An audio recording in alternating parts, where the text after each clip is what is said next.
What's up, everybody? Welcome to another episode of Full Spectrum Universe, brought to you by RU Media, also brought to you by now the newest network to the group, which is Full Spectrum Network. Just a couple of things before we get started. We have a very group of special guests this evening. We have Hart City Paranormal with Philip, Sam, Sean, and Lisa. It's going to be an incredible show.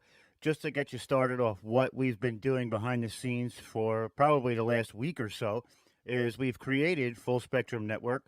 Why? Because we decided that we were going to go in our own direction with a bunch of different shows.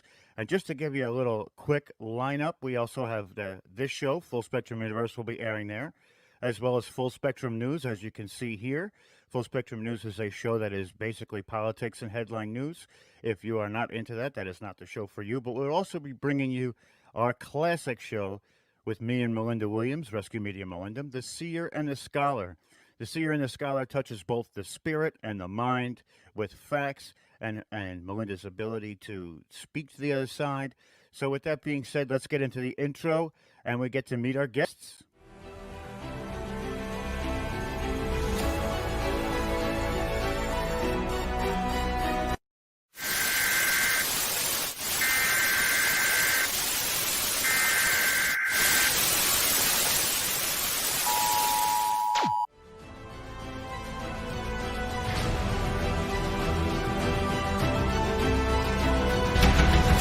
This is Special Report.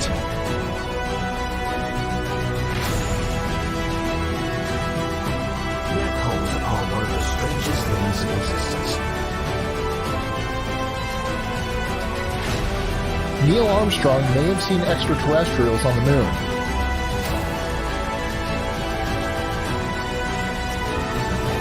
When he spies a discernible shape. That's one small step for man, one giant leap for mankind. You can deny all the things I've seen, all the things I've discovered, but not for much longer. Because too many others know what's happening out there.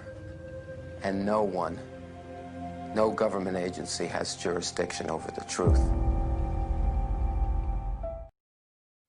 Awesome. We are back. Hello, Philip, Lisa, Sam, and Sean. Everybody, this is Hart City Paranormal. Hey, everybody. It's absolutely amazing to have you guys on. I'm a fan of the work that you guys do, and I just love to talk to people like yourselves. A nice group. You guys are very close knitted to each other, and you do a lot of things on E.V.Ps, which is one of my favorite things. So, for the people that don't know you, why don't you introduce yourself? I know everybody can find you at Hart City Paranormal, the nonprofit organization page, but let them know everywhere that they can find you and who you guys are. Well, my name is Phil Gibson. I am co-founder of Hart City Paranormal. We're out of Elkhart, Indiana. We've been a team for a little over 3.5 years now. I started, enjoying the paranormal, with the movie Poltergeist back in the day, and it eventually culminated with watching Ghost Hunters and the original Ghost Hunters and even Ghost Adventures. That was a big influence on what brought me not only into the interest in the paranormal, but also the interest in investigating the paranormal. But yeah, you can find me over at Hart City Paranormal, the page, and my personal page, just Phil Gibson. You'll see the Hart City Paranormal tag below, and that's my personal page. And you're more welcome to we'll communicate Messenger. I'll communicate through Messenger through my personal page and through the Hart City Paranormal page. So, excellent. So, let's start right at the beginning too, and everybody can go into their own story. We'll do it one at a time, but let's get into that moment that you knew that the paranormal was something that you were going to explore and go further with. Just to start the conversation, that moment, everybody has this epiphanic moment. Epiphanic, I hope it's a word, but but that moment, that epiphany that you're like, this is what I'm going to do. This is what I've been meant to do, and I love this stuff. So everybody, one by one, we'll start with Sam and Sean down in the corner since Philip just spoke, and we'll go around and let everybody describe their moment. Everybody has that moment. Well, with me, my whole life, everywhere I lived was haunted. So when that Ghost Hunter came out, I saw what they was doing. I fell in love with the show, and that's when me and Phil was talking to get a team together, and that's where all this started from. Sam? Yeah, that's kind of like me. Ghost Hunters was, I watched that, and just got hooked and wanted to go out and do it myself. So, Excellent, excellent. Lisa, how about you? Can Lisa hear us? Oh, you have to unmute your mic, Lisa. Muted. She might be frozen as well. Yeah, I don't know. She's kind of glitchy. It looks like. I just unmuted. Oh, can't unmute because they have chosen to mute themselves. All right, well, Philip, you go ahead, and we'll come back to Lisa. Okay. Yeah, like I said, at the beginning, my interest in the paranormal in general started back in, I'd say, the early to mid '80s with the original Poltergeist movie. Upon watching that, it kind of sparked that interest in the paranormal as an interest. And and it took a few years. I was always interested in it, and then eventually in the early 2000s, when Ghost Hunters, the original Ghost Hunters, came to the Sci-Fi Channel, I began watching them, and it all started really like I said, Poltergeist was the one that kind of brought the interest in the paranormal. The interest in the want to investigate the paranormal started watching, like I said, early Ghost Hunters, and specifically one episode that really made me want to investigate the paranormal in general, and that was the season 2 of the St. Augustine Lighthouse episode on Ghost Hunters that really brought that enthusiasm, that excitement to want to get out and investigate the paranormal. And I'll tell you what, even later on down the road after that, another big influence on me wanting to investigate the paranormal was, and people, have a lot of negative things to say about this man, but Ghost Adventures, and Zach Bagans and the Ghost Adventures crew, there was another big influence on me wanting to, get out and investigate the paranormal. And it was, it was those three things came together, and it took a few years to get the ball rolling, like Sean said, when we created the Hart City Paranormal team. It took a few years after my initial interest in investigating the paranormal to actually get the team together and make what Hart City Paranormal is today. We're going on 4 years now, and going strong. So I can't be more excited about the future of our team. No, that's an incredible thing too. And one of the things that personally that I, when there's a lot of politics, shall we say, within the paranormal field, and we know that, and one of the things that personally I try not to get myself caught up in that, in the sense of who does this, who does that.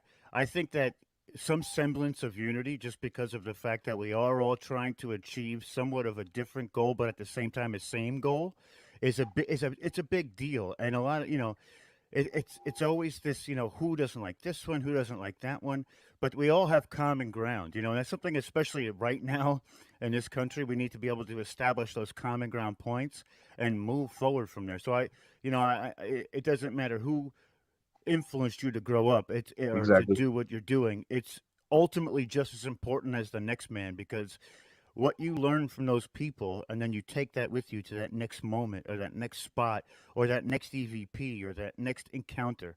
It's all, to me, it's all exciting, and I think it's all relevant. It's all relevant. So, I one agree. of the things that you said that 3.5 years ago, tell us about the first time you guys actually got together and did your first investigation. What was that like? I know everybody goes through that, like a couple of those hiccups in the beginning, and it's always so much fun to talk about them because it's night and day from probably where you are now. You can go ahead, Sean. You can get this one if you want to. But the first time we started, it was in a graveyard, and we had nowhere near the equipment we got now. And we were, I don't know, like a bunch of little rookies just walking around the graveyard. It's always the greatest thing, though. It's like those innocent moments coming to the forefront. They teach you so much, especially on that first investigation. You kind of get this idea of what to do, what not to do. Did you guys get any kind of evidence or contact on your first investigation? I think we got a couple EVPs, but every time we go to this graveyard, we always catch something. Oh yeah, Graceland, right? Yeah. Man, what an active location. I've actually heard about that place too. There's a lot of different places that are like that.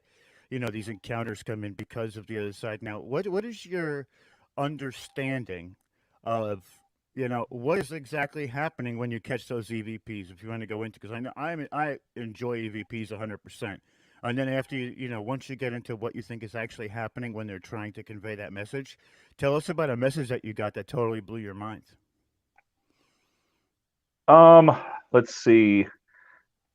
What I see. That's the thing. Are the EVPs that we're capturing, are they coming from a remote location, or that at a remote location where they could actually see us where we're at, or is it coming from, or actually are they there in the location with us? That's the thing that I'm just kind of like blown away, because the EVP, obviously it most contend it's a frequency thing. Some you'll see some EVPs are less very, very loud, some are very quiet, some are clear, some are very grainy and whispery.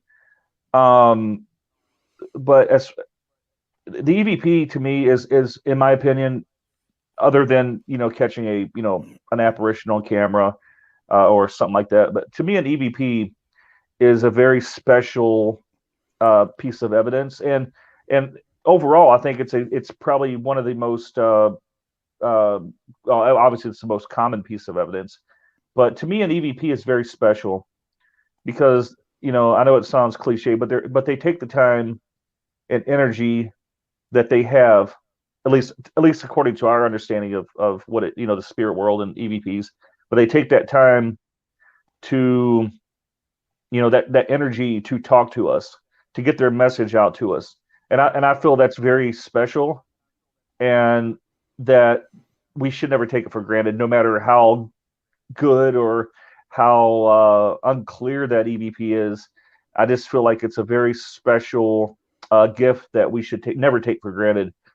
But as far as an EVP that I caught that just blew my mind, and I know what the one that Sean's going to talk about. But one of the greatest EVPs that I've heard, and with my own ears, it's just amazing. And I got numerous ones, but I'm gonna name one off the top of my head. We were at the Griffin Blind Tiger, and we were doing a Estes method session, and we had Sean was sitting at the bar with his headphones on, and he had a recorder sitting down beside of him at the bar, and I was standing behind him doing the Estes method session, and we had our good friend Brandy Reeder on Facebook Live, and she was telling us a story about, and I can't remember the complete details about the story. All I know is she was a bartender at that bar when it was open, and she was telling a story over Facebook Live. It was just me and Sean in the building, and she started telling a story about a goat or a sheep that one of her regulars purchased and named it after Brandy. Well, somehow, some way or another, it got back to her father, and her father misunderstood it and thought that Brandy was pregnant. And she walked, Brandy walks up, her dad walks up to Brandy and says, "You're pregnant. When are you going to tell us about it?" And she's like, "No. So-and-so bought a goat and named it Brandy and said that was our baby," or something like that. So she was telling the story over Facebook Live, And after she was done telling the story, I kind of recapped and said, all right, okay, did you hear that story? What do you think about that? So we went home, looked through our evidence, and listened to all the audio and stuff. And the recorder that Sean had on the bar beside of him, after I asked the question, what do you think about that story? I'll tell you what, this voice, you could hear vocal tone, you could hear accent, you could hear it's a male voice, you could hear everything. It said, "Ha ha, her dad thought it was funny." It said, "Ha ha, her dad thought it was funny." And I'm just going, "Holy crap!" I was like, "Man, it was clear as day." It's like me and you talking right now. Gave you So chills, immediately, right? I got a hold of Totally Sean. got it to you. Totally got to you. Like, oh boy, like that was Yeah, that actually, moment. I love those. and this is where it all ties together. This is what's the amazing part. I got a hold of Sean, told him about it, and I got a hold of Brandy, and she said I let her listen to it. I sent it over to her, clipped it up a little bit because it was a little bit longer. That way, I was able to send it through through Messenger. And she listened to it, and she's like, "Oh my gosh, could I use this to share it with somebody? Because I know exactly who this is." So I said, "Okay, fine, cool." So she took the EVP clip and sent it over to one of her friends, whose father used to be a regular at the bar. And she said, "I want you to listen to this clip, and I want you to tell me who this sounds like." And she sent the clip over to her, and she said as soon as she heard the voice, she broke down in tears. She's like, "Oh my God, that's my dad." Oh wow. And and Brady said, "That's exactly who I thought it was." And she said, "It sounds exactly vocal tone, accent, just his the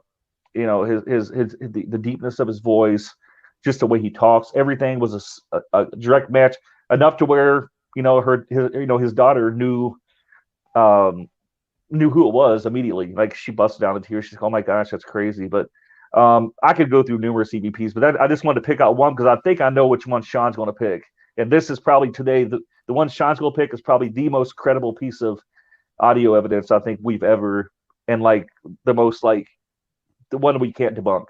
But yeah, that's I'll let Sean go ahead and awesome. Just before you go, I just want to put this out there. Epiphanic is a word via Merriam-Webster's dictionary. Go ahead, Sean. All right. Are you talking about the one at the world's largest ghost hunt? Yes. If that's the one you're going to say, yeah. Yeah, we was doing the world's largest ghost hunt. What's the name of the jail? It's the old Kosciuszko County Jail in Warsaw, Indiana. We was doing that. There's a story behind about a woman named Annie that got killed there. So if you ever look it up, there's a whole story about Annie there. The woman we was with was asking questions when how old was Annie when her brother left. I heard a whisper in my ear saying 7. So I stopped her and said, "How old was she anyway?" Because I just got the number 7 whisper in my ear. And she went crazy. "Oh my God, that's how old she was, 7. So nobody else heard it. And nobody else picked it up with the recorder, even though we were all in the same room. So I went back and listened to it. And you can hear clear as day the word 7. So I sent it to Phil. It was just crazy how nobody else can hear it. I mean, it was loud. I heard it with my ear. Plus, I got it on recording. Plus, I even proved it with her. So there's 3 ways that we can prove that I wasn't faking. I don't know anything about this. I didn't know how old she was or nothing. Because they don't give that story out. On that, we know is she was there and she got killed. Yeah, because Marianne did all that research, or Evelyn and Marianne did all that research before the world's largest ghost hunt, just for the information that it was new information that we could use, and just knowing that it was not captured on any device except the one Sean had, not on mine, not on Samantha's, not on Clarissa's, not on Marianne's or Evelyn's, but just that one the one recorder that Sean was having. He heard it with his own ears. So to us, it would have been an EVP. To him, as a disembodied voice because he heard it with his own ears. So, That's wild. That's a wild that thing too, and one of the oh things yeah. that I always talk about when I do different shows about like the theory of what it is, and we're going to get into that a little bit later because I have the same question that I ask every paranormal investigator that comes through, and everybody has to answer it on their own too. It's not like a group thing, but it's really cool. But, you know, we know that inside the body there is electromagnetic currents and energy. There's a soul, whether you believe in it or not. Your body produces some sort of electronic field or a basically just energy. We'll classify it as outgoing energy, and it's internal.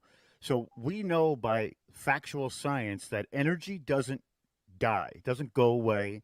It transfers into something else. You can't destroy or kill energy. So when this entity makes its way to the other side, what it did is it maybe what that was that person transferring that little bit of energy that they have left into your device or into your ear where you can hear it, that disembodied voice. And the fact that it was only to you means that maybe that connection there was a connection made between your energy and that entity's energy, and that's why you were the only one to hear it at that frequency that it resonated at, and everybody else wasn't at that moment in that mindset or in that frequency range, and it came to you and was like, whoa, but that's a wild story, and I love stories like that because there are these similarities that happen at other places that certain people hear certain things and other people hear other things, but sometimes they're not, they can't bear witness to each other, and it proves even beyond a shadow of a doubt that more and more of these instances are happening because of this transfer of energy, and I think that that's an amazing thing. I think it's truly a wild story, and that's awesome. So as we go on now, we can get into this question that I have for everybody that we usually do. We'll do that right now so we can get it done. Now my question is, and it's a three-part question, right?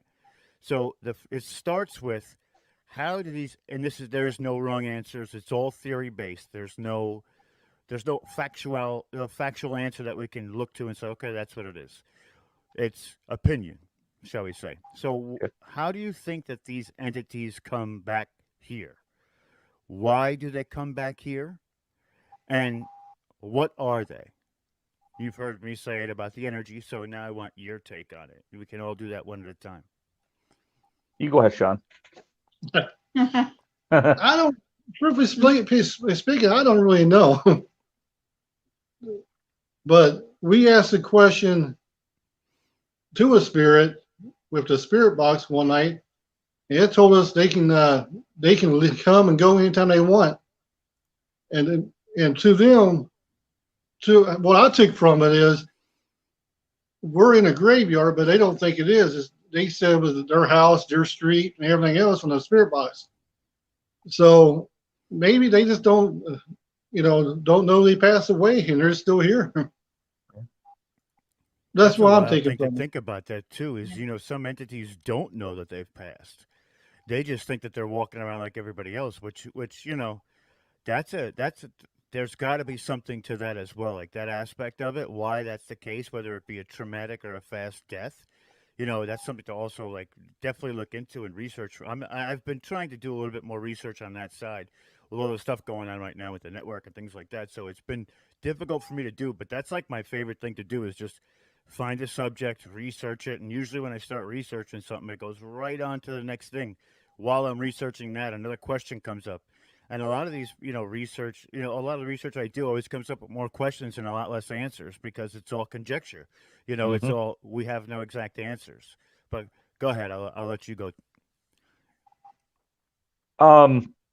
Actually, when it comes to like, where are they coming from? As you mentioned, it's just all opinion. But I think I think you could find activity in one way or another in probably any location that you seek it out. For instance, I think investigators coming together and asking the questions and taking and putting the notice out there that we're trying to communicate with them. I think we turn in. I think it's possible. I think it's possible. I shouldn't say. I'm trying to speak in definites, but I think it's possible that we could be like beacons to them, like a beacon. Like, oh, okay, hey, there's they may not be like a location that's never had any paranormal activity, but they see that somebody's communicating and they come down and say, okay, there's somebody trying to communicate. Here's our chance to talk. Here's our chance to get our voice out. Here's our chance to communicate with them. And I think we could serve as a beacon to them. And I'm gonna use one example real quick. Over the Christmas holiday, I did a few, and I think some people listening might have, took part of this experiment with me. I was using the SB11 Spirit Box, and I had a Santa Claus shirt on. Granted, the SB11s, the Spirit Boxes are broken radios. Obviously, that you could get snippets of radio stations and stuff in that static. So I'm sitting there and I said, hey, you know what? I'm gonna ask you a question. What shirt am I wearing? What am I wearing right now? What's on the front of my shirt? And Sean heard this. 2 responses from a child, exact same child. You could tell by the voice. It said Santa. I've never experienced any, and it goes beyond that. I said, okay, I'm gonna tell the next story too, because I don't want to, because it was Christmas time, obviously. So there's a chance that I might have caught a snippet. Just so happens at that precise time when I asked that question, that Santa might have came across my Spirit Box. Okay, so I did it again and got the same results. But then I talked with a friend of mine, Scott Carter. He's on our page. He's an investigator out of Ohio, and he said we agreed. He said try something that's not Christmas related. Well, he first told me to try it in August and see if I got the same response. I said, what? I'm gonna do something better.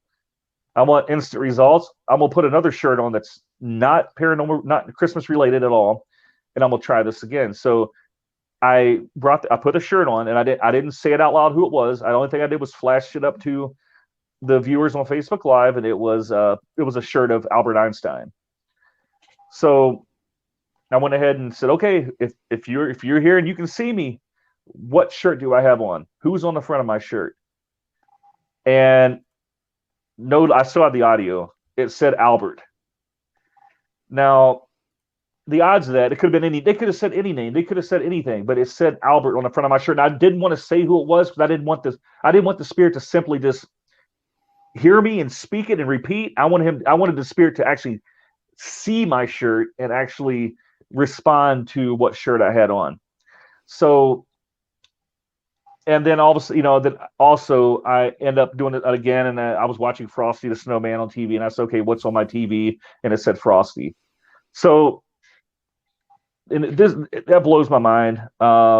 So I think we could serve as beacons, like I said. While I've never had any kind of paranormal activity in my home, I've never experienced absolutely anything, not even a noise or anything.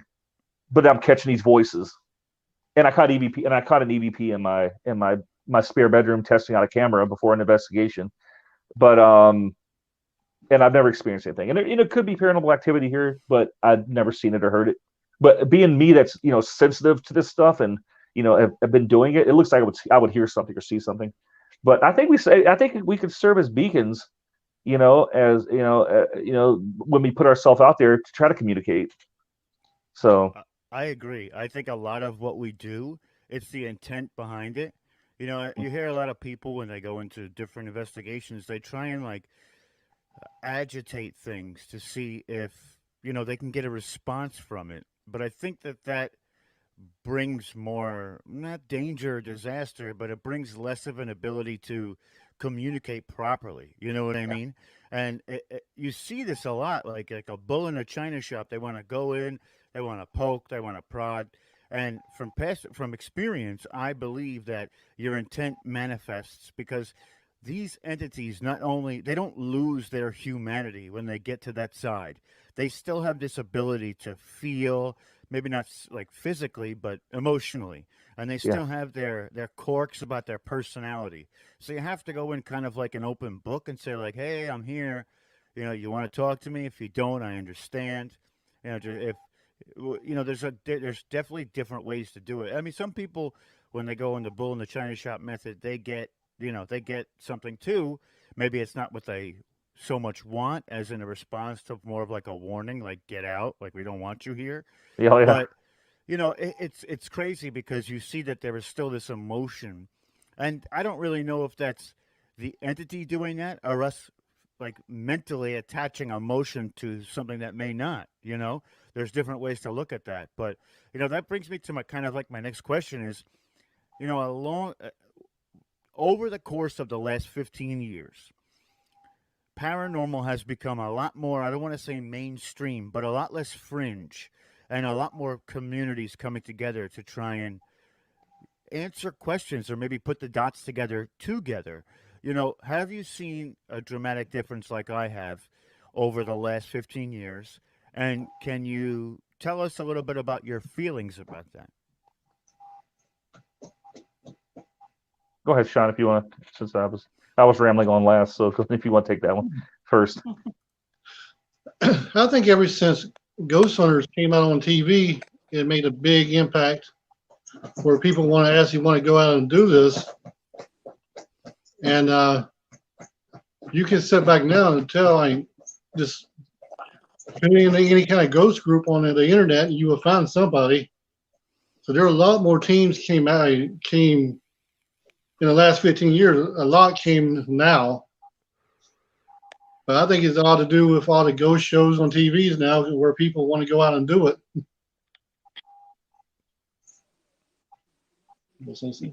I agree. As Sean mentioned over the years, I agree with him with the whole idea that all the shows on TV has kind of influenced people to want to go out and investigate the paranormal, and it's and a lot of teams want to go out and do and imitate what these groups on TV are doing, and sometimes that's a good thing, and sometimes it's not so good. Our team, we tried to dabble with some of the newer devices and the new fancy, unproven pseudoscientific devices, and we just don't feel comfortable really doing that. We try to like get into that group, but it just wasn't us. We're more old school, I guess you could say. I'd be happy just to walk into a location with a camera and a recorder, and just do my thing. I think groups now, for one, I think they're too large.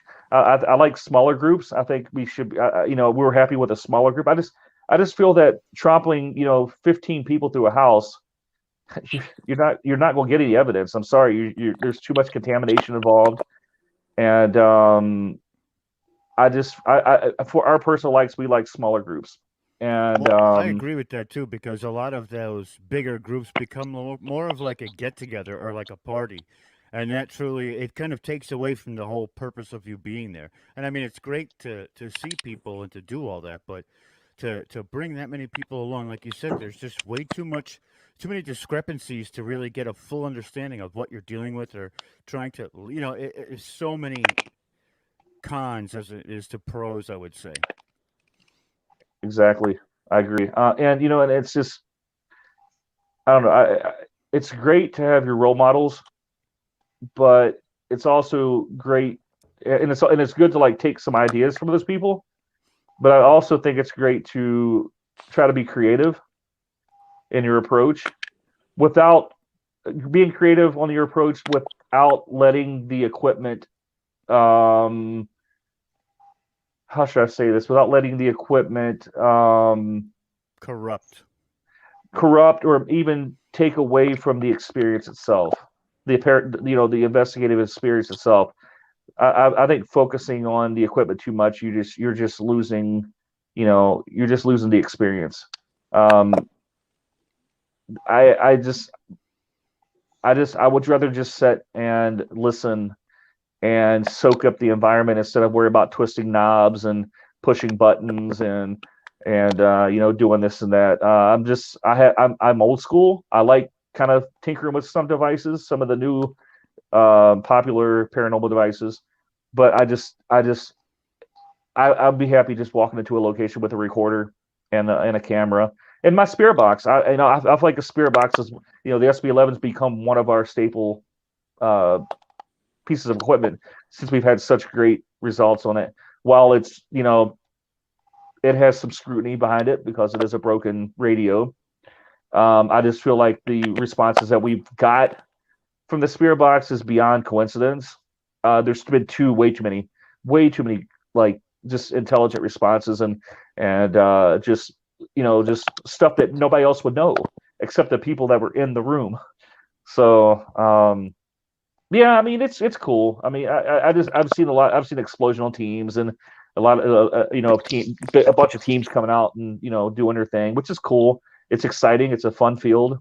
Um, I just think people need to be. I think we just need to be careful that we do our best to be very strict with our own evidence and not just put something out there just to put it out there. Peer I review agree. is very I peer agree peer with review that. is very important. And if you're not, and if you go put your stuff on Facebook or social media, then if you don't be alarmed or butthurt if somebody scrutinizes it and puts it to the test. Be prepared. Be Be prepared prepared. for exactly, Exactly. exactly. Well, we've got Lisa back with us. Hi, Lisa. How are you Hi, tonight? Lisa. Hey, Lisa. Hi, I made it. Do you believe it? You're I believe here. it. Better late It than was. never. There's no such thing as I coincidence, Lisa. know. You were meant to be here. You were meant to be here with us this evening. I want to ask you this question because Good. we haven't heard from you yet. So I'm going to repurpose the question towards you, and it's Perfect. over the last 15 years, we have seen a dramatic change within ghost hunting or investigation, shall we say. It went from more of a fringe topic to now more of a mainstream topic, and it's easier to find a lot of like-minded people in the groups and on Facebook and in other chats and things like that. What's your take Sure. on where it has gone, or where it was to where it is now? I think with my own experience is I was always intrigued by ghosts. I'd go to the library and get the books. I'm 58 years old, so all the times when I was growing up and feeling the static electricity in different places that I would go and visit, whether it was a garage sale, aunts and uncles' homes. It wasn't until the ghost shows actually were on TV that you heard the investigators saying, I've got the goosebumps, I feel the static electricity. And that's when the light bulb went out off, and I went, oh my gosh, that's what I've been feeling this whole time. So had none of those ghost shows actually been televised, I probably to this day would not realize you know everything that I feel when I am in the presence of a spirit. So um did I answer your question? Absolutely, absolutely. I Yeah. was making sure you didn't have anything else that you wanted to add to that. But another question I wanted to ask you, Lisa, is we've asked everybody this, and this is a theory-based question, and I apologize to the audience for going back over that, but I think it's really important for everybody to answer this question when they come on because it gives people a semblance of like a similarity between all these different people, whether they're from what side of the country or what team they're on. The question is, Lisa, why do you think these entities come here? How do they come here? And what are they?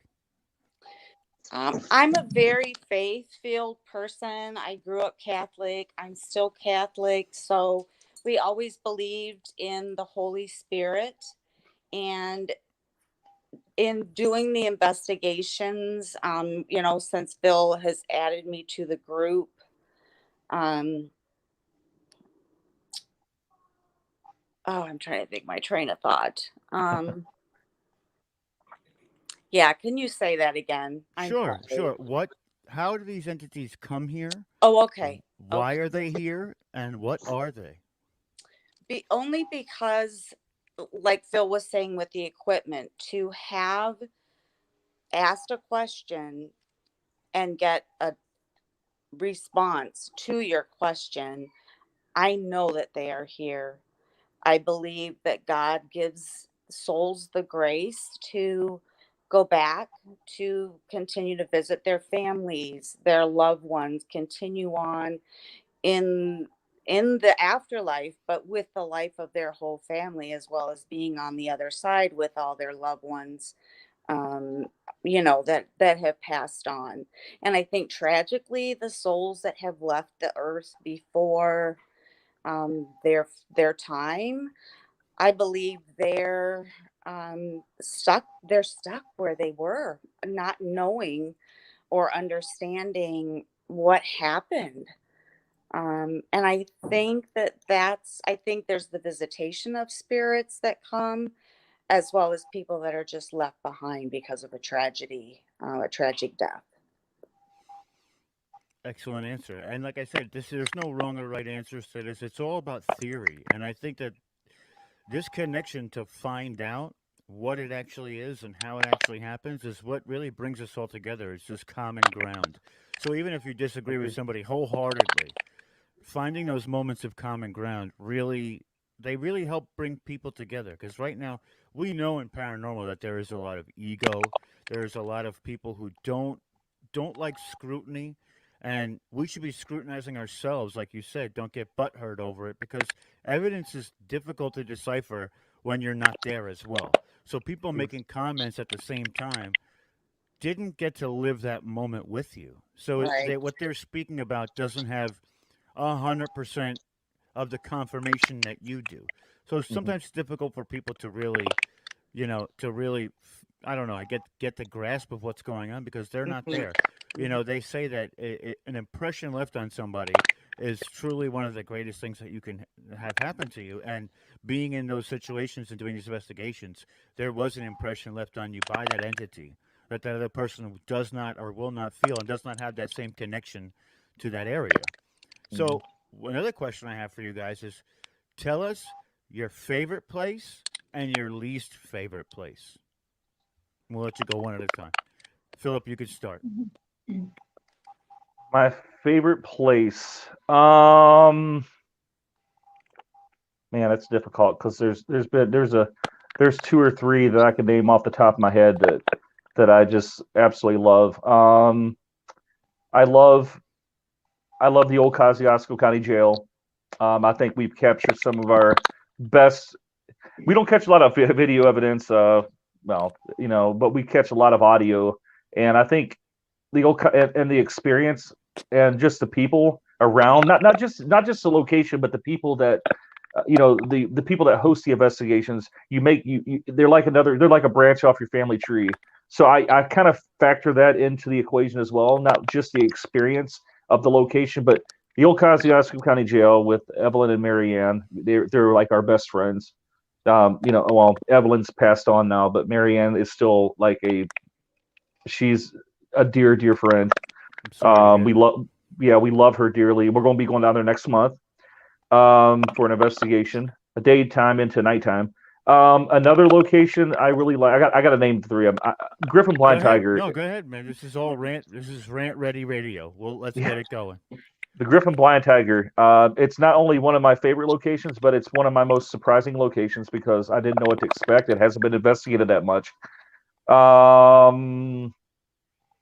Some of our best evidence. Me and Sean have just had and Sam too, have had some amazing experiences on there. And we love Tammy Miller. Tammy and Brandy are awesome. And I think it's on my list of surprising locations because it's not been investigated much, but yet it's been some of the most active places that we've been to. The Monroe House in Hartford City, Indiana, is another one. An amazing location. It speaks for itself. If you've watched TV, you know the Monroe House. It's an amazing location.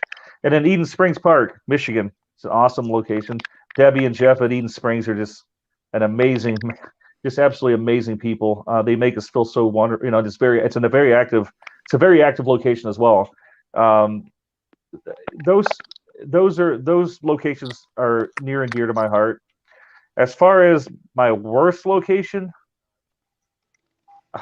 I really don't. I don't have a.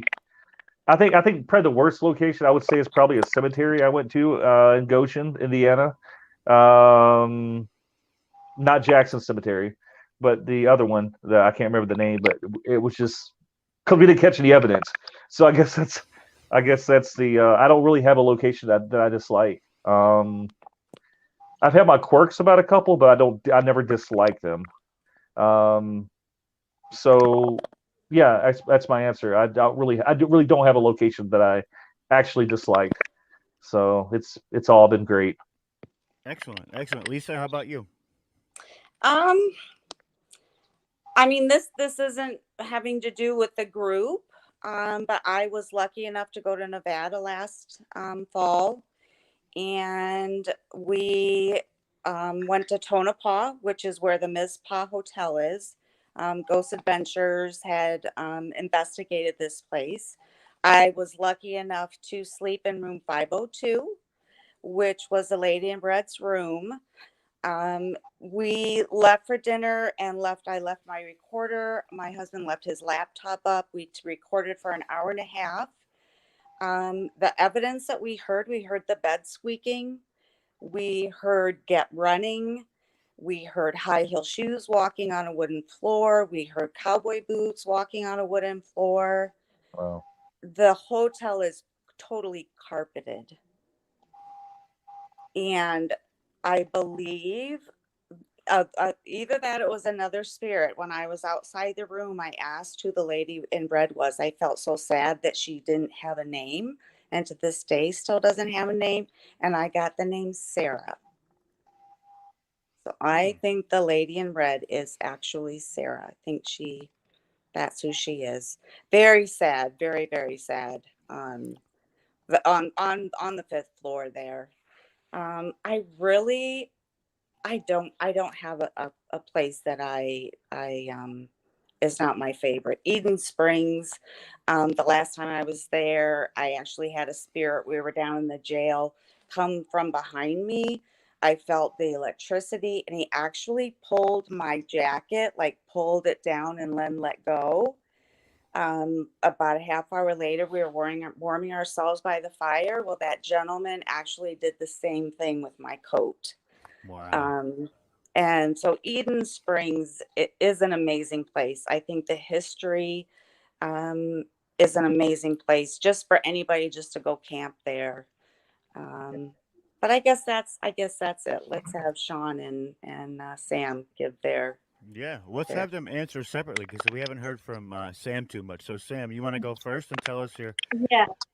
My favorite one, I believe, well, I got a couple too, is Eden Springs and the old Kosciuszko Jail. Got to be my two favorites. Awesome, awesome. And, I think yeah, and somebody I has a really little. have at least one. So. Awesome. I'm sorry. I apologize for interrupting. I think somebody has a little bit of feedback. If they could just turn their sound down a little bit. I think we're getting a little bit of cut back through the mic. But go ahead, Sam. I apologize. Oh no, I really don't have a one I dislike at all. So I mean, that was really all I had to put in there. Awesome, awesome. Sean, your turn. I have to say the Moreau House. I've been scratched there a couple times, and we always catch good EVPs, and Oh my goodness, yeah. I mean it's just crazy stuff that Phil got 15 minutes worth of evidence in the kitchen. Yeah, it was pretty intense. And it's always when somebody's not in there. And it sounds like it sounds like you could tell it's a two-way conversation, and it's happened twice. You could tell it's a two-way conversation, but you only hear one side of the conversation. It's strange. Yeah, like 15 minutes of audio back and forth, just a conversation in the kitchen. The kitchen is, in my opinion, the kitchen is the. There we go. We're back. Hey, We're back. I thought you disappeared. There you go. Nope. Sometimes it happens. I don't know what it is with the. Hopefully, we're moving out of this apartment soon, but I think it's something to do with my apartment. Every time I do some kind of live show, it just glitches like that. Everybody goes away for a minute, so I just sit back, Wait for it, wait for it to come back. But I It's apologize, Sean. Go paranormal. ahead. It's paranormal. Could be a phenomena. Very well could be. No, but yeah, the recorder, yeah, it's just you can tell it's the kitchen. The kitchen, in my opinion, is the heart of the house, at least for from our experience there. And yeah, it's some of the most bizarre audio that we've ever like bizarre, like literally like bizarre pieces of audio that we've ever captured at at any location. And yeah, knowing me, I slept in the kitchen that night, so it was a good. It was actually for the 2 hours I slept, it was actually pretty peaceful. I wasn't drugged. I wasn't dragged down the hallway. I wasn't. Nothing was playing with my feet. Nothing was kicking me out of bed. And so I had my back toward I had my head toward the hallway that goes into the blue room. That goes back into the living rooms and stuff. But so I was kind of it. It was an interesting night. I never felt threatened at the Monroe House. It gets this perception as being a demon house, which all I know is it's very, very, very active. The whole house is active. Like every room has activity. And but that kitchen, man, it's been a hot spot for us at the Monroe House. That's crazy too. And one thing I want to tell, I like to say this on a lot of shows too, is that everybody, or not everybody, but a lot of people love to say energies, demons. I honestly think that for something to be that dark, I don't think we encounter demons or dark energies as much as we would like to think. I think it has more to do with maybe an agitated spirit, or maybe you're the cause of it, as in going in and they don't want anybody in there. So that whole demon thing, I think, gets played out a lot. But let's take this question a step further. If there was anywhere in the world that you could investigate, doesn't have to be paranormal either, it could be anything, what would it be? We'll go reverse this time. Let's do Sean and then Sam and then Lisa and then Phil. So I have no idea. It's a tough question if you're not ready for it, but yeah, exactly. Wow. I don't know. we can always go back to you, Sam. Sean, how about you? Okay. Yeah. Think about it, Sam. What's the name of the jail down in West Virginia, Phil? Oh, Moundsville, Yeah, West Virginia State Penitentiary. yeah. I would love to go there. Awesome. How about you, Lisa? I just can't wait to go to the Monroe House. Me too. I can't wait to Yeah. go back. Yeah. April. Awesome. Is that the same answer for you, Phil? What's your answer? Your answer is the No, Monroe House like as we've well? already investigated Monroe House. I love the place. If I could pick, I got three, but the one that's at the top of my list Tell us is all three, man. Tell us okay. all three. Okay, I'll go in order. The one that I want to go more than anything is Vlad's Castle in Romania. That would be the one I would love to go to more than any place in the world is Vlad's Castle. Number two would probably be Trans-Allegheny Lunatic Asylum, being that Sean and I are West Virginia natives, so we were born there. So it's kind of they call it Tala, which is a place I would love to go. And the third one, which is and the reason why I picked this third one for is because it's very sentimental to me as an investigator. It's the St. Augustine Lighthouse in St. Augustine, Florida. It's what put me on the path that I am today. So it's something that's very dear to me. Those are the three. But the top one, without a doubt, Vlad's Castle in Romania. I would, yes, absolutely. That's awesome. That's all. I would love to do Vlad's Castle too. My favorite place would be Suicide Forest, Japan. Oh yeah. That's one of the places that I really, really just want to get out there and investigate. Second, and it's going to sound wild, but because I don't really believe anybody has gone out there for paranormal activity, is Oak Island. I believe Oh, that Oh, they've done so many wow. different things with Oak Island, but they have not very good investigated choice. it paranormally. So I think that there's something to be found there. And also with they say that there's, 7 people have died. They need 7 to die to uncover the treasure. Why not try and talk to those people, those other 6, to see how far they've gotten and where they've gotten? I also think that the History Channel is going to be concluding Oak Island this year, which is where I kind of Oh, got the idea. I think they found something. I don't know, Oh, but really? it's wait to be Okay. seen. So I'm gonna tune into that. I don't know anybody else, but I think that Oak Debbie Island loves. is an Yeah, amazing Debbie. place. Debbie from Eden Springs, our good friend from Eden Springs Park. Debbie, she loves Oak Island. She watches that thing religiously. That So do show. my husband and I. We do too. Yeah. Yeah. That's why I think it's a little bit different. I don't think that they've done this. They've done mapping. They've done. I like metal detecting too, so I'd love to do that there as well. But that guy that they have there is like one of the most world-renowned metal detectors. So if they're not finding it with him, I'm not going to find anything. But yeah, I think that there's a lot to be had there.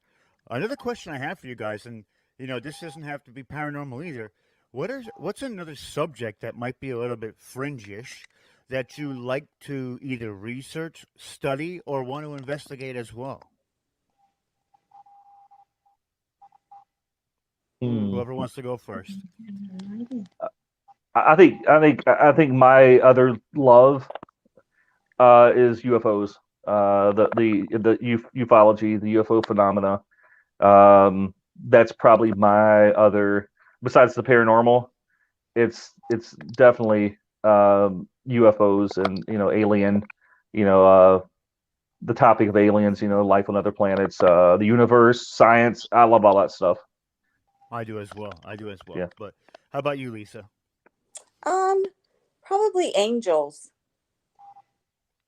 Excellent choice. I like I that I as well. think I think they're here to guide people through their path, and um, I know we all have a guardian angel, and I guess nobody really, gets books and reads on about angels, so that would be my interest. Awesome.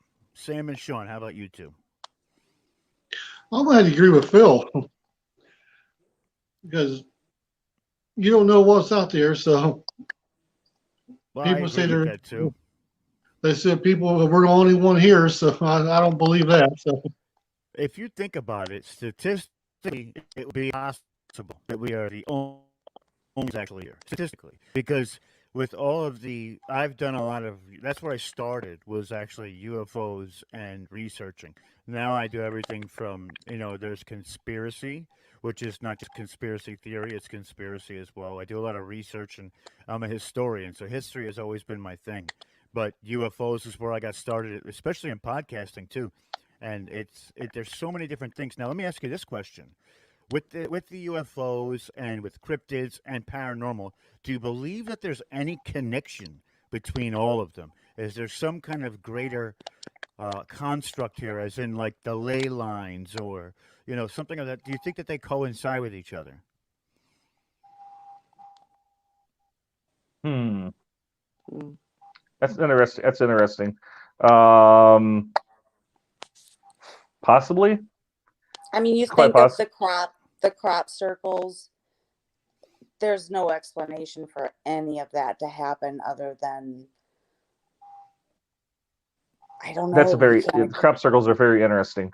That's Yeah, a very yeah, interesting. yeah. I think there's some connection with that, but yeah, It's I don't actually know. crazy too because I've done a lot of research on crop circles, and they actually have they figured out these 2 gentlemen. I believe it was in England in the fields. I think that's where they're from, if I remember correctly. I'm digging real deep into my brain right now, so the facts aren't coming as fast as I'd like them to. But they were actually the ones that like were responsible for about 60 to 70 out of like 120. It was the most outrageous thing. They had the craziest tools with like two by What? fours on string and all different types of stuff. But there was a few that they looked at geometrically, and geometrically they were impossible for these gentlemen to do it without actually fraying anything around the area. There was no paths for them to walk. There's no way that by dragging all of the equipment that they would have needed specific equipment to do this specific one because it would literally had like a geometric 3D shape where there was like light and shadow, and if you couldn't see it from the sky, there was no way you would have been able to do it.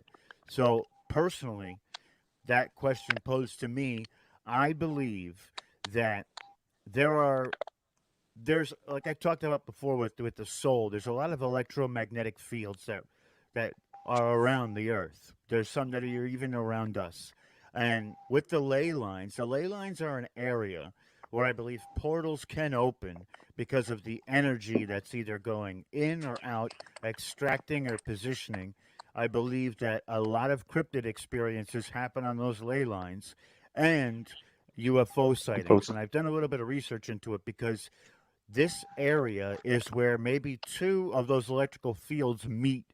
So the friction between it is causing extra energy on top of whatever energy might be there originally from gravity or electricity or, the Earth itself. And it also has something to do with frequency. I know frequency plays a big part in all of those topics. So I don't know if it's like psychics, right? Just to go completely over the gambit. I believe that psychics can see different ocular fields because they're able to change their frequency, which gives them the ability to look at the other side and communicate with the other side because they're able to manipulate it on the inside. Which, when you raise your frequency, things that weren't there for you ultimately become visible once that's said. So, what's your guys' take on psychics? Are any of you psychically in tuned? Do you guys work with any psychics? I mean, I'm a spirit sensitive. I wouldn't say that I'm a psychic. I will tell you today when I was at work, there was a gentleman who had passed away in a granary. He had fallen when they were grinding all the corn. And every time this customer comes in, I feel her husband. I mean, I show her my arms. I tell her the electricity. It's such a loving protection that he shrouds her, that every time she comes in, I even showed the employees my arms. Like, so I don't know. I don't know. I went to a psychic one time and she was just so wrong. I think there's a lot of them out there that are giving everybody else a bad name. I think there's some that really have the abilities to do that, and there's other ones that are just doing it to profit from it. And I think that's sad, because the ones that really do have abilities should be the ones out there doing the work and not Well, I agree. not the other 100%. ones. There is a ton of fraudulent people who are either psychologically trained or, they just try and use whatever they can to make a quick buck. And, I actually have on the Seer and the Scholar rescue medium Melinda is a woman who is a psychic medium. And she's actually used her ability to help the police and help people, And I think that there's an aspect of being able to give back with that ability. And there is people out there, like you said, that have it. But there's also those fraudulent people. So if anybody's contacting psychics or needs a reading from a psychic, I would tell them to be skeptical right up until the point till they blow your mind. You know what I mean? Yeah. At any given time and point. I think there are, and you're right, Lisa. It's terrible that people who have this gift from God would, other people would try and use that manipulation to, make money and steer people in a wrong direction. I think that that's more devious than a lot of almost anything else. I think there's such a sadness to that too, I think the main reason of what we do is also one of the facets is to help people, just like investigating and you do a residential or, a psychic trying to help somebody on the right path or like donating to charities or anything like that. Like you're ultimately trying to help people. And I believe in the law of one, which is whatever you put out, you get back. So those skeptical, those people who were skeptical about that may not be quite psychic, but they play that they are. They play one on TV like Miss Cleo. Basically, that whatever they're putting out will eventually come back to them. I truly agree. believe that in my heart. I'm in agreement with all of you. I think the gift is real.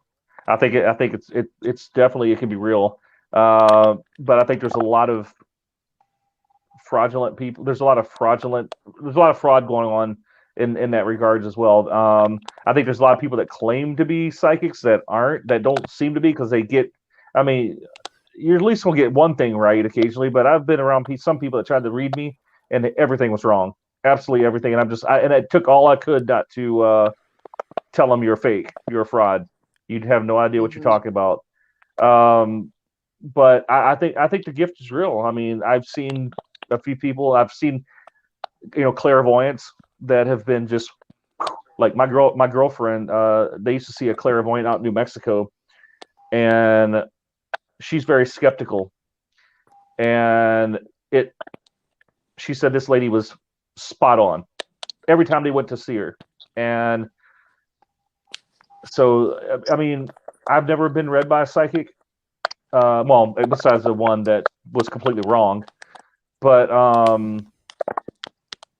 yeah, or at least she claimed to be a psychic.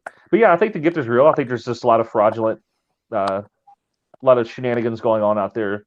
Because you can ask broad questions and people will be like, "Oh yeah," they try to be very broad about it, and it could cover any gamut of any question. So, yeah, I think I'm agreeing with. I think I'm in agreement with both of you and Lisa. Yeah, yeah. And one of the things that's crazy too is that, some psychics, when they ask for specific questions, like they can kind of gauge your answer, right? Like when I first met my partner Melinda, she's also on my team too. We're on Enchanted Visions Paranormal, but Okay. when I met her, I saw her doing a live, and she didn't know me from a hole in the wall. Pulled a card for me, and when I tell you, like dead spot on, didn't tell her anything, didn't say anything to her, and she proceeded to read me like 7 to 9, maybe 9 times after that. And when it's like so spot on like that, you're like, this has to be real. But then, like I said, I've had other people read me too. It's incredible what she does compared to what those people. She's going to come on the show too. She's the woman I do the Seer and the Scholar with. So, Okay. we have an amazing show. But I think it's like I said, it's a sad thing. But not to get too wrapped up in the psychic side of it. What is your favorite piece of equipment out in the field, and what's your least favorite? I like knowing the gambit. The good side and I Who think wants the to start? EVP recorder. That's my favorite. I gotta agree with Lisa. The recorder. My least favorite, any kind of app you can download for free. Yes, exactly. I don't believe in them. But that's just my opinion. But I think the best thing you can take out with you is a recorder. Yeah, I agree with there that. we are. Did it again. That's all right. Go ahead, guys. Go ahead. If I fade in, just keep talking. I'll be back in a moment. It just keeps happening over here. I don't know what the hell's going on, but I agree with the recorder also. That'd probably be the best one. I think mine is definitely the audio recorder. I'm a big advocate of EVPs. I think it's my favorite piece of evidence. Outside of catching a full-bodied apparition on camera, I think the EVP is very special, and so I love my digital recorder. Like I said, I could conduct an entire investigation with the recorder, and also my spirit box. My spirit box is a very is a piece of equipment that I've grown to trust over the years. My least favorite, definitely phone apps. Any app, I can't buy it. I don't like it. I do not like apps, phone apps. I just can't buy into it. how do you trust a phone app? You can't. Well, to me, here's the thing. Here's the thing. A phone app. I got this one. It's like to me, there's this one phone app, and this is the best comparison that I can say of a phone app. It's like the Nickelback. It's like the Nickelback of phone apps. I just don't. It's just you either love it or you hate them. and that's the way I look at it. It's the Nickelback of phone apps. I That was a cannot think. I great cannot think. metaphor. Yeah, I Great can't think of the metaphor. name of that app, but it's like if it was a kid, like Sean said, if those apps are real, I have 200 ghosts in my house, and it's like I know I don't. I just you, anything with word banks built into them. I have a hard time uh, finding any kind of credibility in them. We used to try to work with the Ovilus, and I kind of grew away from that as well because of what some people that we know, Porter from the Wraith Chasers, told us a little trick with the Ovilus that makes them trigger a lot easier. But anything with a word bank, I'm skeptical on. Well, it's The, making the, assumptions about what the word might be at that moment, and what but did then you? they spit out 20 words that's irrelevant, and you're like, Right. okay. Then all of a sudden it spits out one. You're like, oh my gosh, there it is. What about the other 20 words that's irrelevant to the conversation? I just don't like it. I just can't buy into I it. agree with that because it's almost like it's adjudicating what words should be out there as opposed to and that's some of the elements that really hurts what we're trying to do and the message that we're trying to get out is when things are assumed, right? Mm-hmm. There's a saying that says, when you assume, you make an ass out of you and me. Like, Mm-hmm. and that's what I feel like these apps are really doing that because they're assuming what something should be. And it's like you said, with that word bank, all it has Mm-hmm. to do is catch just a saying, like a syllable, and all of a sudden the word comes up. What if that word is wrong? And now the entity that you're in front of that might really be there is turned off to you and now becomes aggressive or bad. It could turn something I never nice thought into a about that. dangerous Yeah. situation Oh because you're wow, misreading what's really going on. And now you're not in a safe space like you were 5 minutes before. that's a good You know, Right. point. I that's a never thought about dangerous that. thing.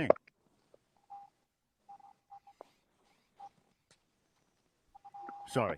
I got a little revved up on that one, but um, so now that we've gone into this, when you guys meet somebody for the first time and they're an investigator, what's the one story that you tell them? And I'll let each of you tell that story. The one story that you is like your trademark story that comes out when you're speaking to somebody who's in similar interests to you. And it could be any story. It doesn't have to be paranormal, but what's like the common ground that you find with people when you first meet them? With me, lately, I would say it has to be paranormal. Um, I think the paranormal is a very good conversation piece, especially now compared to what it used to be. Used to be, like you said, it was very, very fringy. Now it's more mainstream. But yeah, the paranormal is a very good talking point for me right now. Sports, obviously. Um, Paranormal, sports. Um, When you talk to those people about the paranormal, what's the first story that you'll tell them from an investigation? Sean's experience. Sean's experience at the old Kosciuszko County Jail was probably one that I always go back to. The Monroe House, the audio recorders at the Monroe House on the counter, and also the what would be it?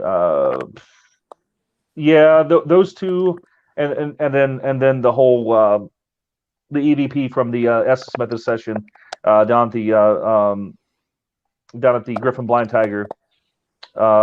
Those I usually start with those conversations, or that's usually the conversation starter with when it comes to the paranormal. Max is mainly the main one is Sean's experience. I think that right there is the most credible piece of audio evidence. Not only did Sean hear it with his own ears, he verified it through the lady who did the research that verified that it was her that was actually her age, and then we caught it on audio as well. So I go with the most credible piece of evidence that we've captured as far as audio, and that's the one I always refer back to. Awesome. How about you, Lisa? And I think it is too. I think it's the intelligent responses that I would get. And really, it seems like if you bring it up, they either don't believe you or they do believe you. It's almost like there's no medium sometimes. They either want to hear what you have to say, or they're like, I don't believe you, and don't say anything. But I think a lot of it is I just say things about the intelligent responses. Like, how can I ask a question and get the answer? It's because Awesome. they're talking, they're answering intelligently back. And just in giving some, different examples, I think it just gives credibility to the spirits out there that they're out there to talk to us.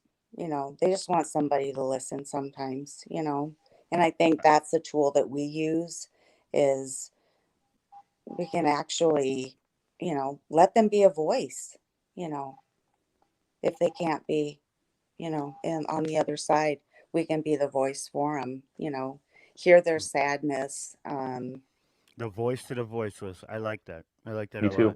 I love Yeah. it. How about And you, it's Simon? the Oh, different sorry, Lisa. voices too. It's the children voices, the male Yes, voices, the women, um I agree that's with that kind of that's kind of 100%. neat too, I think. I agree with that 100%. I think that's very vital to give them that voice because if we're not going to do it, who would? You know what I mean? I agree. They would be lost in the wind in a sense, or dust in the wind, as we quote a famous And song. who knows what that does to, and who knows what that does for them? How do we know? We have no idea what that may do for their, you know, whatever their psyche or their opportunity to let the, that they're remembered. That we actually remember them. We all, like you said, we take some of those feelings and some of those characteristics to the other side, which I totally agree with. So, what if you were sitting around and you were trying to talk to somebody and they're just ignoring you. They're just like blowing you off and ignoring you. You're like, you either gonna get mad, you get sad, or something. But something's gonna happen. You're gonna have a reaction. But and it's sad though because in EVP usually we don't hear it until we get home, Right. and that's just, unless you're doing burst sessions, and you're going through every 20 seconds and listening to the EVP. That's one thing I like about if the spirit box is as legit as we believe that we've had experiences with. I think the spirit box is a great thing when it comes to real time communication. EVP is always my favorite, but that's the bad thing about it is you usually don't hear those EVP voices until you get home, and by the time it's too late, And I think I will do more burst sessions in the future, and record a short 15-20 second burst, and then go back and listen to it, because that does weigh on my mind a little bit. Mm-hmm. They're talking to you, but we can't hear them, Right, and right, it right. kind of. Sorry about that, Sean. I didn't mean to No, uh, listen, we're jump in your ranting. This is a jump in your spot. conversation. We Yeah. interject. We talk over each other. It's just how it works. And I love conversations like this too because we're getting deep. We're getting Hmm. into it. What it really means to do what we do, and I think that's amazing. So, Sam and Sean, go ahead. I might agree with Phil about the 7, but I like the one that got me events on the Spirit Box. We was up in South Bend in a graveyard, and Phil was talking to somebody on the Spirit Box. Phil asking his name. It came. You hear James. So I'm walking around. And I got a light. And I shined on a tombstone. I told Phil, I said, ask him his last name. And clear as the day, you hear James Scott. I said, Phil, come here. Look at this. On the tombstone, right in front of me, where I was at, said James Scott. So that made me believe. That made me believe in the spirit box. That So sold me as well. we went there looking for his brother George Scott. We didn't even know anything about him. But That's awesome. That is a great story too. I mean, that's just to me. It gave me chills when you were talking about it because I've never had any experience like that. But I believe that if I was in that same situation, I would have just sort of like blown my mind. Like the smoke would have came out of my ears because my brain would have been kicking in overtime to think of what the hell's going on. What's happening right now. So one question I have for you guys too is, when you're going into a place, do you like to look at the history or do you not like to look at the history and just go in blind? Everybody's different with this. Me, I love the Myself, history of it. myself, I like to go blind. I don't want to know anything Hmm. about it because you can. I think you can put words in your mind where you think you're hearing, where it's not. But me, I like going in completely not knowing anything about it. That way, if we do catch something, we can prove there's something there that says making stuff up because we already know everything about it. But that's my opinion. Sam? I like the history myself. I mean, like to know a little bit about it, before I go in and try to investigate about it. Yeah, Um, go I ahead. Go don't ahead, like Lisa. to Go know ahead. anything. Yeah. No, Just nothing just at to all, right? just to pick up on everything once we arrive. Um, I don't like. Maybe a little bit of history, but I prefer to go in a little dark, unknown, and that's why I like obscure, unknown locations because there's not a lot of history being tossed around out in the world about it. And a lot of people like going to these monster, like Waverly Hills, and I would love to go to Waverly Hills. I just don't want to pay $1,000 for for our crew to go, and I don't want to go tromping there with 20 people either. But it's a big place. I guess it wouldn't matter because you could split 20 people up. You never know what. But that's what I like about the small locations. That these obscure locations that you really don't know a lot of history on. Um, you could come out and kind of start you could come out and get your own experience without anything manipulating um, the experiences other people have had. I want to have my own experiences. That's I like going in dark for the most part. Dark, maybe a little bit of history, um, maybe history as in like stuff that's happened there. As far as names, I don't want to know any names Hmm. because I want to get those names for myself and have that experience for myself. Right. Well, one of the things that me and Melinda do is she's the psychic medium, and I'm the historian.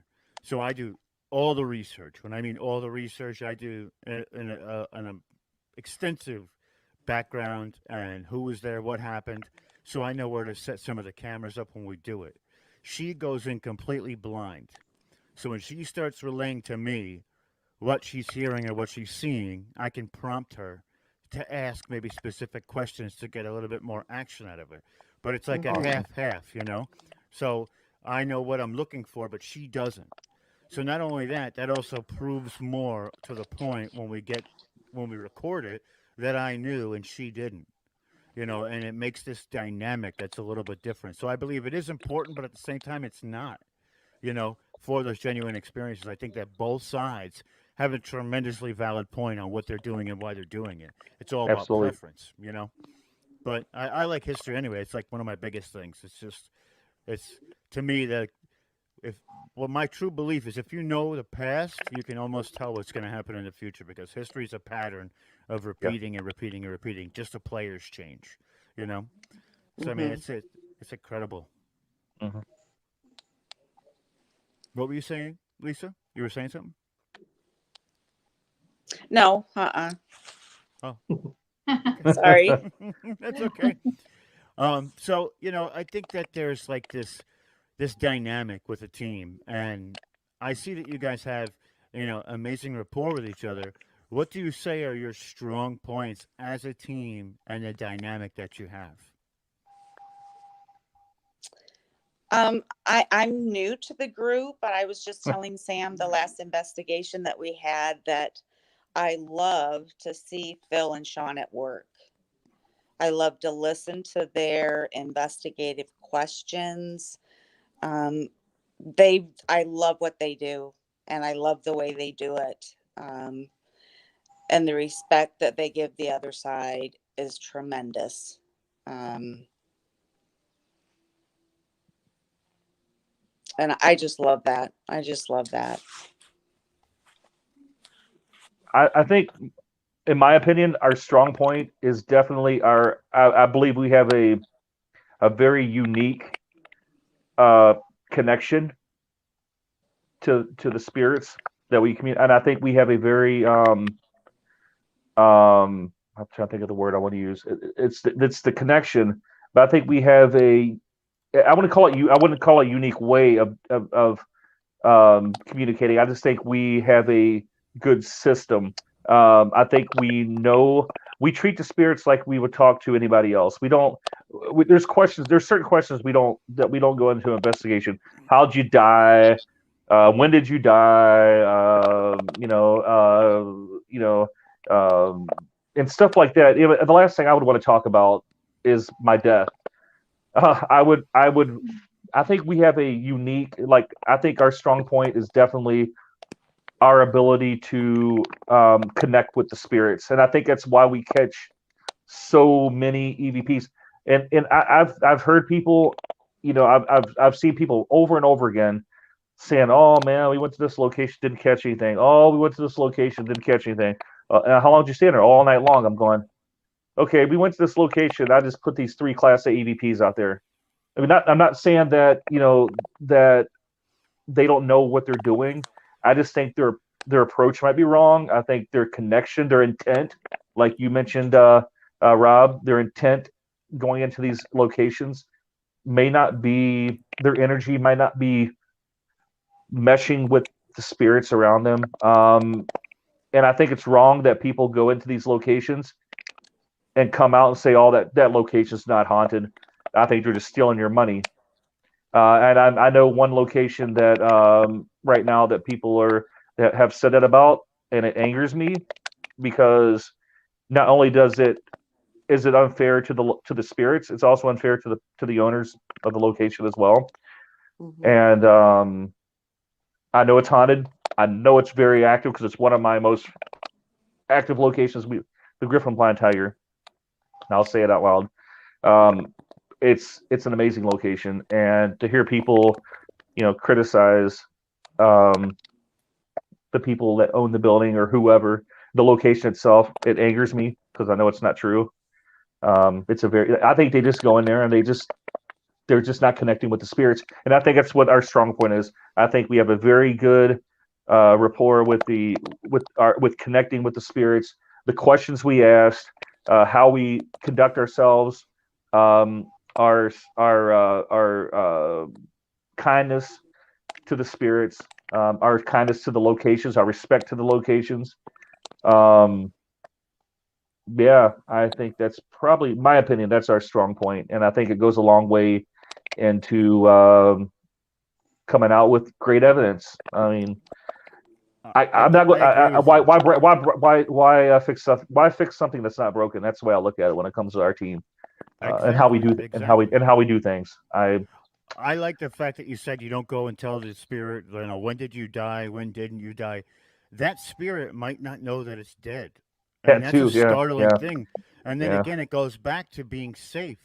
This could turn a situation, and you could agitate that spirit or make it upset, and it turns a good situation right back into a bad situation. So being on eggshells with those kinds of conversations, I think, is huge, huge. Sam and Sean, how about you guys? I think Phil pretty much nailed it.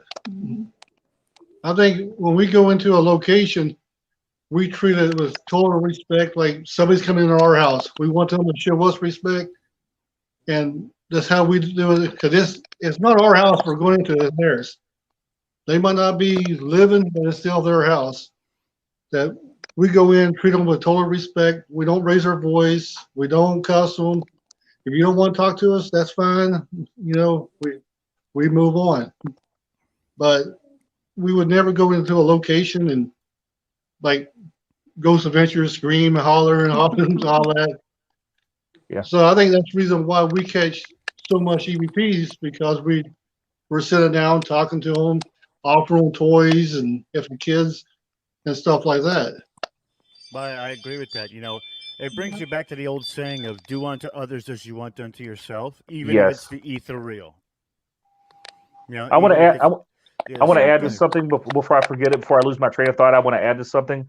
When it comes to these certain locations where people criticize and say they're not haunted when every time we've been down there, it's been just like balls to the wall active. And I'm gonna tell you one thing that irks me more than anything in the field. Well, not more than anything.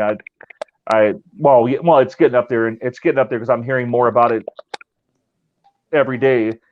Is people out there spending time investigating these locations but not going through their evidence. I don't understand how somebody can investigate so much, and not go through their evidence, and admittingly not going through their evidence. I just don't understand how you could do that. I don't understand how you expect to. What's the point at that What's the point? I don't see the Right. point. I mean, I don't see the point, and it's beginning to get to a point to where whispering during EVP sessions drives me bonkers too. But the one that gets me more, I think the one that's actually starting to overtake that is people claiming to not go through their evidence. I just don't see the point investigating. If you're not going to go through your evidence, I don't see the point in investigating. You're spending all this time, all this effort to just get stuff and just put it on a recorder and not do anything about it.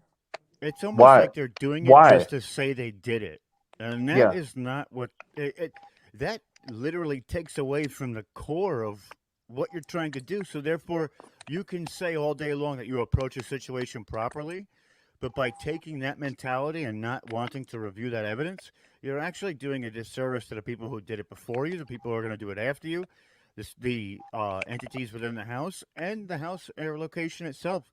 You literally have screwed the pooch on every facet of what you're doing. Like, Hmm.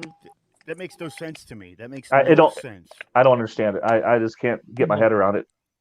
For And Well, example, they lose their voice. The spirit loses their voice if you can't. I love coming back and just listening to see what I capture. Yeah. You're hearing the other side. Who doesn't want to hear that? You know. Exactly. Exactly. And I think it's another reason why people claim that these locations aren't haunted, because they're going in there, they're going into this location, and they're sitting in the dark for 6-7 hours, and they're not hearing anything. So it's like, oh well, it's not haunted. We're not hearing chains rattling and plates flying off the wall and massive bangs and knocks. So this place is not haunted. What's the use of going through evidence when we're not experiencing nothing with what our ears can hear and our eyes can see. And well, I think we proved that wrong at the Bristol Opera House this weekend, which we knew was already haunted, but it was a very quiet night, and until we went through with the exception of the closet, the costume closet, but it was a very quiet night otherwise, until we went through the video to the audio evidence, and the first 3 EVPs that we captured were clear as day Class A EVPs. I'm talking about, you don't need headphones to listen to them, and that's why I say just because you're not seeing it, just because you're not hearing it at the time, doesn't mean it wasn't an active night. Which is why you should go through your evidence. Mhm. I can't stress it enough. I can't stress it enough. It annoys me. It really bothers me. And if I'm coming across, if you guys get out there listening, if I come across as arrogant or dickheadish, I'm not. I'm a very nice guy, but there's certain things that just annoys me, and I think that's you're one of them. 100% right. And That's one of anybody them. who thinks that, then you're not doing, I don't understand what you're thinking if that's the case. Yeah. And, I think that this is me assuming real quick. Like I said Yeah. before, I make an ass out of myself and whoever I'm talking about. But what these people are doing by not checking this evidence is they're literally putting themselves to the point where it's like, I'm a paranormal investigator. See, I've been here, and I've been here. So how stupid are you if you're not going to look at their stuff to say, well, here we found this. They just want to do it so they can be a part of or say that they've done. That to me, that doesn't make any sense. And I truly believe that every place that you go, if you have the ability to, and that's what I stress, that's the caveat, if you have the ability to, go more than once. Go more than once. Go back 3-4 times if you can. If you can't, you deal with what you got from that evening and then you move on. But Yes. the places you can, do that, because there are nights that are quiet. Just because it's a quiet night doesn't give you any right to go back and say, well, I didn't. You can say it was a quiet night. We didn't find anything. You made an observation. That's good. But don't go back and say, you know what? This place isn't what people said it was. That's not for you to say unless you've been there multiple times and you can confirm that by going there 5, 6, 7, 8 times. I would say if you haven't been there at least 10 times, you can't say that about anything. Really, because who knows what you're going to find on any given night, you know? Well, I think the spirit also. I think the spirits of a location also have to warm up to you. You know, Of it's course. just like it's just like a real world event, a real world meetup with somebody. You know, you meet you go to a party and you meet people, and you know it might take a couple. You know, yeah, you're talking a little bit, you know, but it's that connection's not there. Then the more you get around these people, the more comfortable they get, and the more you know, the more communicative toward each other, you know, that you become. So You're it absolutely could be right. the same concept. And you know what? We were talking about equipment before, and it's funny because one of the things I think that they're doing now is they're improving equipment because what people were doing before is, like you said, they're taking a broken radio. They're using equipment that's not meant for what they're using it for and trying to provide evidence of something broken. You know what I mean? It's a broken system like that. And I think one of the things that they're doing now, which I truly enjoy, is watching how they're trying to they're getting scientists out of the lab and come to these spots and locations using their knowledge of, I guess, you know, not pseudoscience, but science that's could be anything, chemistry, physics, kinetics, all that. But they're using their ability to give a voice and maintaining and basically inventing equipment that's being used properly for what they want. Their intent is the same as what the machine is trying to accomplish, and I think that is going to it's going to usher in this era of where science and a paranormal investigation almost become like in an alliance with each other to go to this Hmm. point and prove this stuff. I mean, have you guys have any thoughts on that at all? Oh yeah, and I'm gonna throw one name out there right now, and I think you guys better pay attention. Brandon Alvis. I said it 2 weeks ago. I'm gonna tell you I what I did a he's show just about science and Brandon Alvis and what he was doing. right now. He is the person that I look up to more in the field than anybody right now. Um, I would never be able to.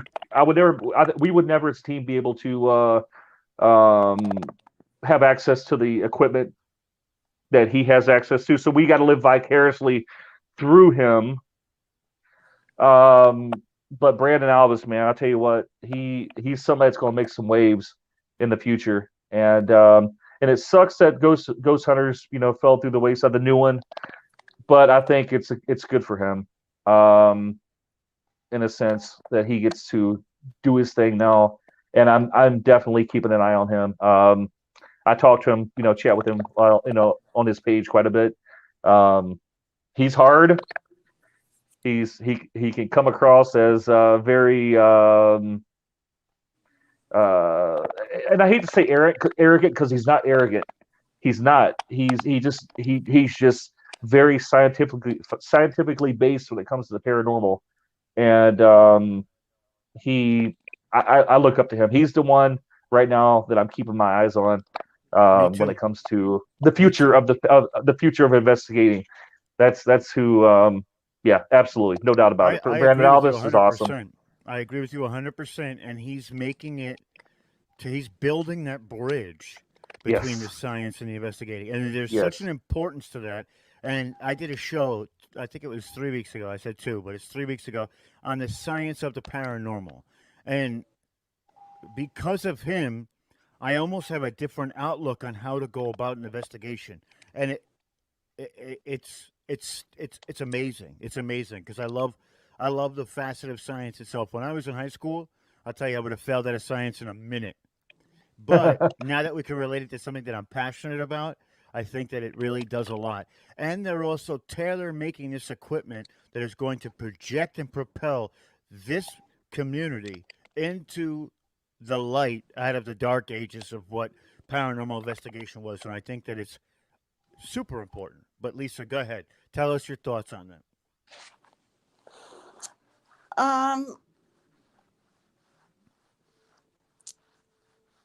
Oh gosh, I don't know. I don't know. Oh, okay. Sean and Sam, how about you Sean? guys? Do you have any thoughts on it? I don't know. I mean, I always liked the way. I mean, I don't know. Correct me if I'm wrong, but Porter was actually pretty good with the Wraith Chasers, and I liked him an awful lot. So just the way he did things, and spoke about things, and so I like that too, and it's not just Yeah. him trying to pioneer this front. There are multiple people too. We give him Right. the big ups because he's putting a lot more out there than some other people.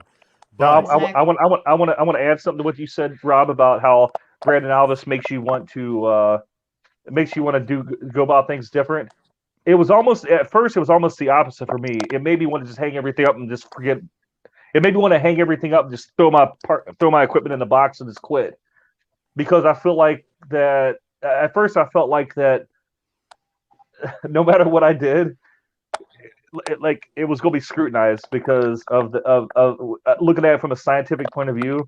I feel like everything I did was just like, oh my god, it's totally subjective. But so at first it had that effect on me where I just wanted to just forget it and just throw everything in the box and just quit. But then as I looked at it and I'm going, no man, hey, keep doing what you're doing, man. Just be yourself, but be very picky and be very critical of what you put out there, and be as honest as you can, and it'll all catch up. And we'll live I'm gonna live vicariously through Brandon, because I don't have access to that awesome equipment. The what's that camera? The proton camera. Yep, that's the one. I You forget know, the actual name of it, but that's I think that's going to be his biggest hit on yeah. catching stuff. I mean, because So they see that's what we were talking about before was the ability to like basically see the energy, yeah, and not have it. And it can be, and this is the other thing, it can be super overwhelming at first because there's concepts of science that he's using that you may not be accustomed to. But just because he's doing it like that doesn't mean that everybody has to either. You can start by sprinkling in a little bit of science and not going full bore into it. And that's one of the things that I think is important as well. As we tell people about what we do, that you take little seeds from everybody and you yes, tailor and make your investigation to you first you figure out your strengths and you're something that's maybe you're not so strong in. And then you take your investigation and you tailor it specifically to the people in your team, to your skill sets. Therefore, you're not doing things that are asinine or redundant because you're not versed in it yet. But that doesn't mean yeah, you shouldn't try it at least a couple times and get your feet wet in it. I agree. Every practice makes perfect.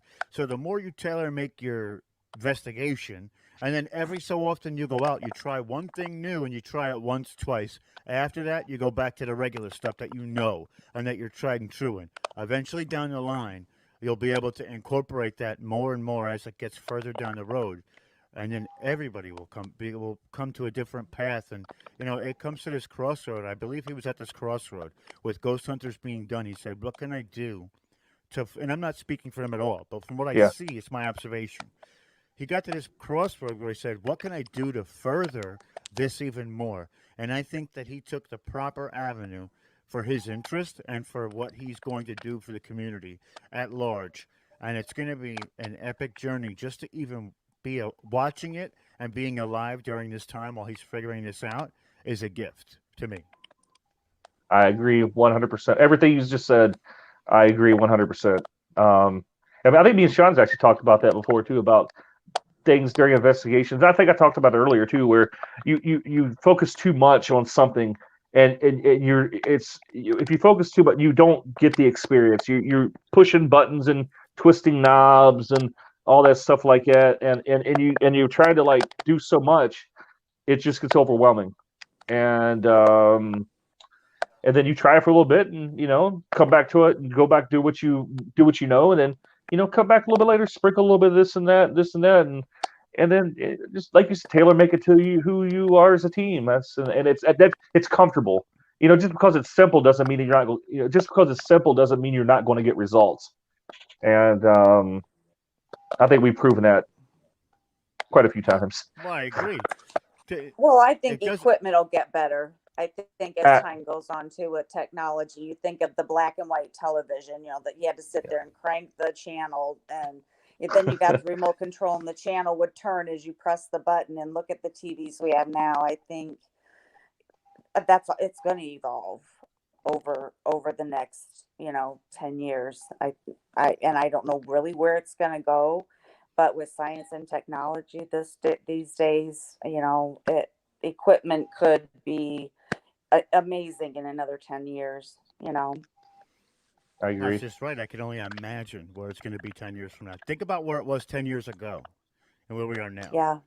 Now think about how much advancing now that it's come from the shadows a lot, and now we are in the forefront of what we're doing. And to think about what the next 10 years are going to be, it's going to be insane. It's going to be insane. ITC is just like it's just where that's going is just very exciting. With KD Stafford, what he's doing, and Jay Prather and all those guys over there doing what they're doing with the ITC stuff. It's amazing, and they're so creative, and yeah, really cool people, really cool stuff going on. Absolutely. So here we're getting closer to the end What of do the you of the think of episode. Bill Chappell's equipment? I guess I've never even asked Bill. Like, what do you guys feel of that? I think Bill Doing Chappell's with Ghost cool. Adventures and the equipment. I'm a big fan of Gary Gaka. I'm a big fan of Gary Gaka's stuff. I think I think I am as well. I think I'm yeah. right along the same lines as you. I think But I think Gary is Jay definitely. Prather and Jay Prather and Katie Stafford. That's some really cool stuff too. And but yeah, I like Gary Gaka. He's the one that created the SB11, SB7, the millimeters, and all that stuff. I think it But all has its place, and I think it's all helping. Everybody's equipment that they're coming up with and making new things. I think it's all helping. I think, you know, even if not for the aspect of trial and error, what mhm. works, what doesn't work. Everybody brings this like I said, a different dynamic to the game, and it's really important to look at the dynamics because you could switch things just so slightly and tweak it, and then it becomes your own, and now you're infecting the dynamic of the whole thing. And I think that it's really important that we talk about those things and we communicate with each other, which is some of the things that para unity to me is not just a phrase. It's it's it's not even a movement. It's a way of life that you should live with everything. You should always find those common grounds of being able to speak these things because the more people we get to talk about it, the more dots we put out there. The more dots Mhm. that are out there, the easier things will be to connect down the road. Yes, I agree. Everybody has a piece of the information. It's all about getting those pieces to either come together or to come from the background to the foreground. And then those, like, my dots might help connect your dots, and then our dots together might help their dots. It's a community, and it has to remain a community feeling, a community aspect. This has to be like the 90s in a small suburban town. That's what this has to be like. You know Yeah. who your neighbors are. You're at least cordial and polite with them. And we all gossip about what everybody else is doing. And, it's not in a bad way, but it's in a way that we can connect each other's dots. Mhm. So Mhm. the next question I have for you guys is, now that we're getting to the end, what's the next steps for you guys? What's for this team? Where are we going next? What is the next thing on the plate? Where are you going to find yourself in a month's time, a year's time from now? I mean, I Uh, think Phil has done so much research, and he's taking us to places that I thought we would never go to, that I just in my imaginations and in just reading, and now he's taking me to some of those places, and I just think with Phil leading and opening the door to all these places, I think we'll be able to grow as a team. I really do. I really do. Where do I mean, I'm hoping that we can. You know what? I want to say where are we going to be in the next 3 years? Hopefully we're still together. I don't have no plans otherwise. I don't see that. Yeah, I don't see us breaking up or nothing like that. So I'm very happy with the way things are going. Um, I think there's an excite for some reason. I don't know what makes this year. I don't know if it's because of COVID, last year, and stuff like that. That kind of held everybody down. But I have a very like a different excitement about this coming year. I am just like I'm just stoked to get out and just investigate like more and more. I just hope we could continue to um, just continue doing what we're doing, um, and grow as a team, and go to new locations and experience have new experiences together. But I'm very excited about what we're going to do in the future. I think we're doing a lot. We mesh well together. Um, Me and Sean, we split up in teams usually, and Sean, it's usually me and Sean and Samantha and Lisa, and I think we all work very well together. And I just hope that we can continue to building each other, and the more we work, the more we work with each other, even the more we're going to be able to do, as a team. And as far I want to be I just want to go to I just want to keep going to new locations, um try to get more evidence, and and just keep doing what we're doing. I don't want to have too high expectations because um I just Well, that's I okay, just feel man. That's I just okay. I just feel I'm just very happy with what's going with how we're doing things right now. Well, that's it. um You reach for the stars and hopefully you land on a cloud. You know what I mean? That's how it yes, works. yes, That's yes. how it works. And I think that you're right. I think that this year that had just passed has given everybody the ability to self reflect on what they need to work on as a person and also where to take some of their crafts because you had all the time in the world. We all did. This podcast came from my time at home. I quit my 9 to 5, or I quit. I got laid off, but now I haven't gone back to that 9 to 5 because I aspired to be syndicated on AM radio my whole life. Listening to coast and things like that. Me too. So I went and bought the equipment. I upgraded recently. Spent probably more than I should have because I don't have a lot of money right now. But because I'm not working at 9 to 5, just to be honest about it. But you know, I got into some networks and now I'm making my own network. It's all a journey. And this moment, this pause that we had, gave us this ability to just stop. Where am I going next? What needs to happen next? And is that feasible within the time that I have? And then everybody just went and took life by the reins and just drove it as far as they could. I truly think that this reset was an amazing experience. Maybe not for some. Some had a difficult time, and I'm Yeah, sorry yeah, that happened. But there are also some people who benefited from that time as well, whether it be to spend more time with their family, redirect their energy, and find different ideas, or find new things for themselves to do, find new passions that maybe they didn't know that they had. And I hope that everybody can at least see some silver linings with this time that we had. So I think that maybe that has helped some people. Some people, of course, we know it did not, and it was a bad situation. And I try and look at the positive as opposed to the negative. But you know, yeah, yeah. I I just like have your a term reset, to reset. yeah, That I yes. really like that, what you said about it's just a reset. Yeah. I just feel an excite. I don't know what it is.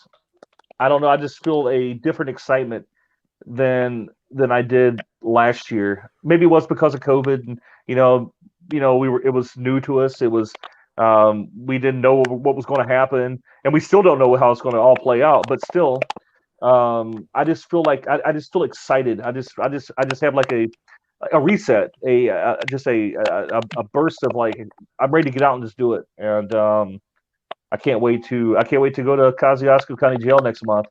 I'm excited. I can't wait to do to get back down there again and take another round at the jail.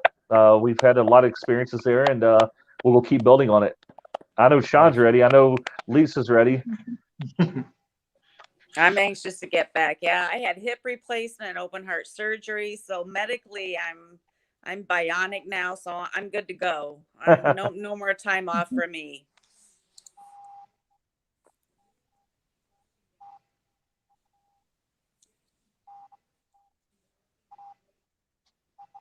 You got anything you want to add, Sean? I think you pretty much cleared it all up. Yep. Sorry, I didn't mean to I didn't mean to cut in and but yeah, I'm just excited to get to keep this thing going and build on what we've already built.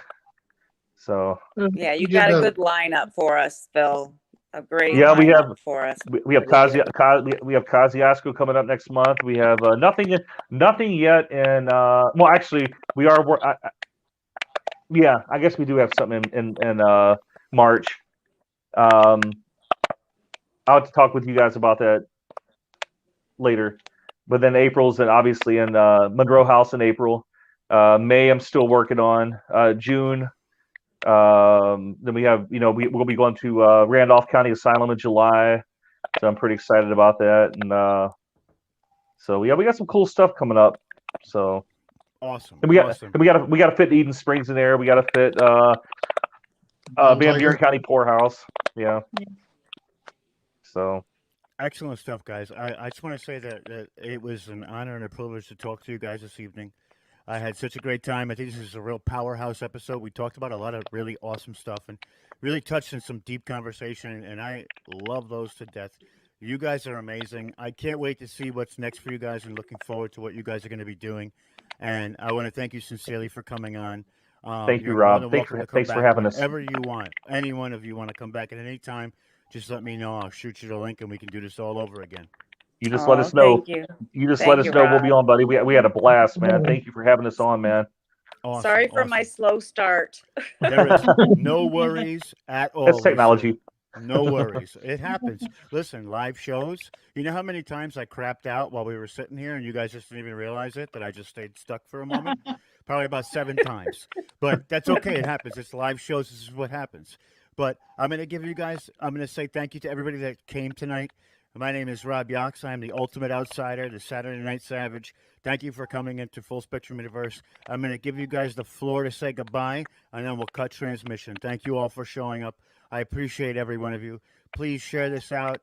Go to our YouTube channel and please subscribe. We also have a Rumble and a BitChute channel just in case.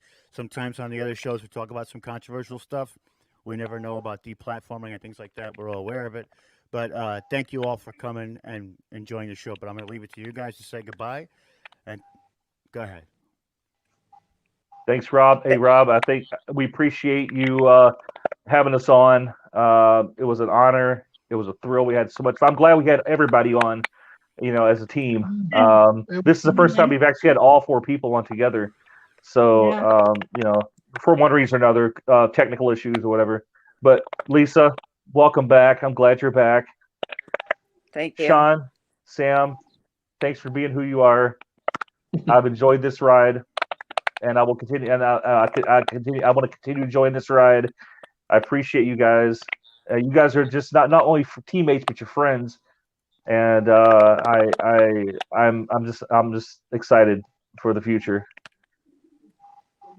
Awesome. Thanks for tuning in, everybody. Awesome. Yeah, thanks everybody for tuning in. Megan, Julie, everybody. RU Media Networks, thank you.